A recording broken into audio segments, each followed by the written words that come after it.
Oñatiko elkarrezin ikasgela berria dute, ez du paretarik, ez da ate edo arbelik ere. Izan ere ikasgela berria hortu bat da.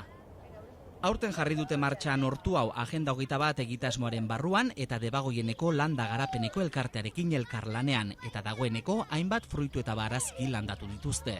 Bien, marrubiak, melatea, menta, kraberinak, lavanda, gauza pilatxo bat, ez da? frambuesa, Baita. Baina lore eta barazkiez gain hortuak baditu beste biztanle batzuk ere. Txixarak badauz? bai. Bai. Zer dia, potolua di txixarak edo? Guriak danak finfinak eta oso luziak. Eskola baratza izendatu duten proiektu honetan loreak eta barazkiak landatzen dituzte bai, baina era berean beste hainbat esparru lantzeko ere balio die hortuak.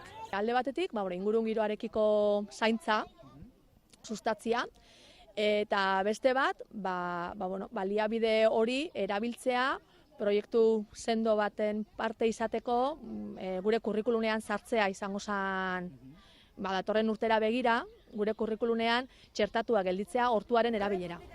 Gaur adibidez, lursailak neurtzen ibili dira.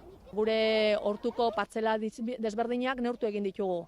Oinatzak erabilita eta baita ere beste makiltxo batzuk eta aurrerago neurketa tresna konbentzionalagoak erabiliko ditugu, baita ere metroa eta beste arlo batzuk ere lantzeko aukera ematen digu.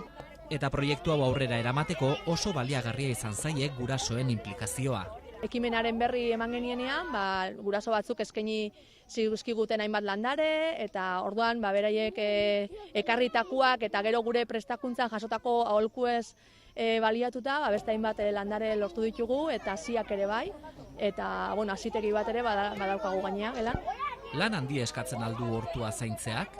Zela zainketan dituzue? Bai, ura bota bisakoi edo bertako... Jaixako botaten urezatik bisakin jaian dago. Ja, nahikoa dago, ez da? 3, 4 eta 5 urte bitarteko neskamutikoak dira momentu zortuan ibiltzen direnak, itxura guztien arabera gainera, oso gustura. Hobeto, hemen hortuan edo gela barruan? Hortuan. Hortuan, bai, ez da? Bai, hortuan. Hortuaren ingurukoak ikasten ari direla aprobetxatuz gainera, ikasgelak landare eta barazkiekin lotutako elementuekin apaindu dituzte. Batek daki proiektu honi esker baserritar izateko grina piztuko tezaion elkarreziko gaztetxoren bati.